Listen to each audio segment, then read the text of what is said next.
Well, good morning, Intervet fans, and welcome to the preview for Greyville. We're on the poly track this morning, and the first race is off at 12:35. The big news over the weekend, as far as racing is concerned, is that we're getting ready for the Summer Cup, and that's this Saturday. And my long-term fancy is up there in the betting now litigation, and I think that he'll go extremely well. But we wait for the draw today and the final field tomorrow. So it should be very interesting to see how the Summer Cup pans out. But Mike the Cock got the three at the top of the betting boards, and I'll have more news on exactly what's going to happen after we've seen what the final field looks like. Anyway, let's get going with the poly track at Greyville, and as usual, all depends on the pace. Remember the poly track. If they go, you find that the horses behind have a chance. But there are a couple of standouts in this card. Race 1, Maiden Plate, 1,200 metres, and I say 12:35 the first. I'm going very strongly with number 1, Rasaruludu. The Michael Robertson mate with Rachel Venica aboard it. You saw Rachel Venica. She rode 3 winners on Thursday. She rode 3 winners. She rode winners yesterday. She's a very, very good rider. And with the 1.5 claim, anything with her on it has got a distinct advantage. And she will certainly be the top apprentice and will be in the top 5 jockeys this year. That's a certainty. Captain Catman's got a chance. He gets the blinkers, as does Thermoply. Gets the blinkers and Foree. Go back 3 runs. Muzi rode it. Not a bad run from Thermoply there. And they might be the dangers. And obviously, on this run that I'm behind Ice Kingdom, you've got to have a close look at Majestic Rain, because it was just behind the favourite and the top one, which I think should win.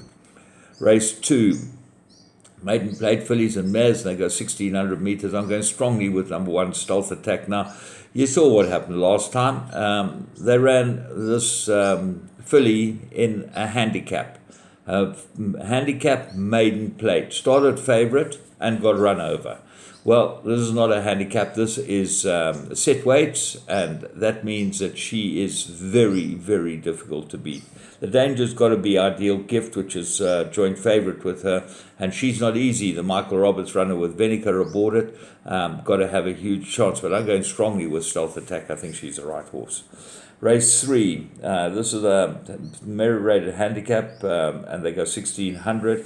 I made it a 2-cornered contest. I like number 5, Reefway, which is your favourite and been backed, goes on the poly for the first time, but got form, and this filly looks like she's got quite good ability. So Veal and the Dryer team will have a right.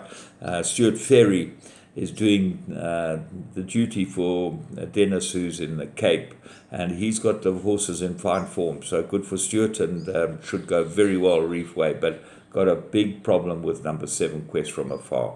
This course will suit this filly down to the ground. She's a front runner, she's strong, and she does keep galloping, and Calvin keeps a ride on her. If she travels well and has a little bit in reserve, she'll just kick at the top of the straight, and that will be the last I'll see of her. So she looks to me to be very, very good value. Ice Sensation, the blinkers are off, which is a concern.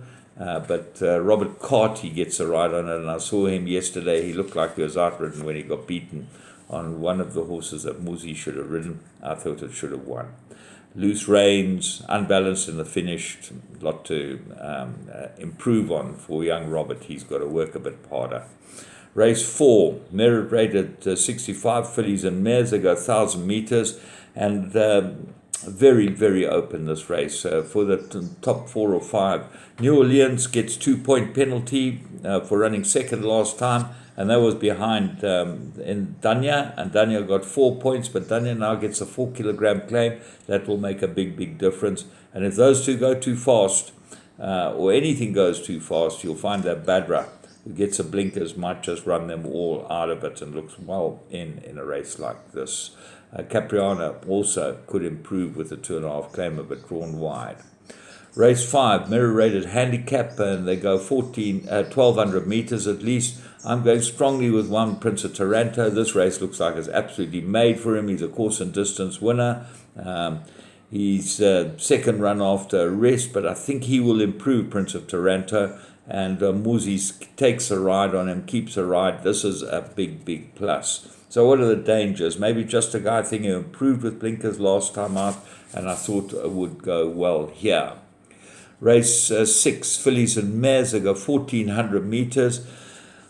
Well, the right horse, if it's ready and has come back off a 6-month rest, is made in France. Now, the commenters should run well.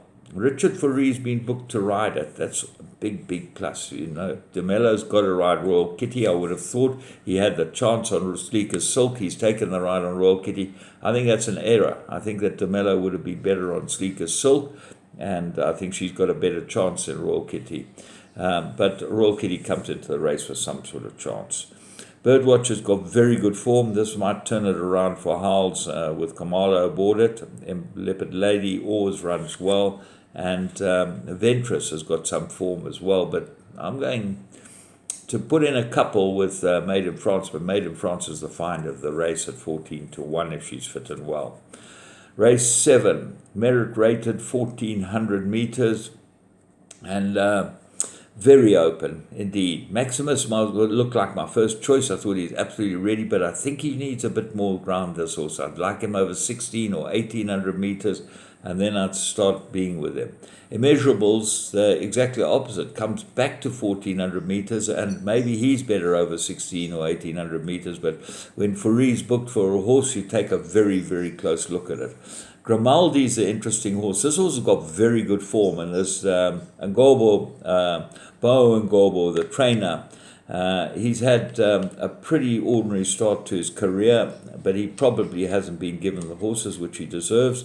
And Grimaldi looks like a horse that's got real ability, and he's got Samango aboard it. So take a very close look at Grimaldi. This could be the right horse here. Winter Waves, I expect this one to be the one they've all got to beat with Camorra.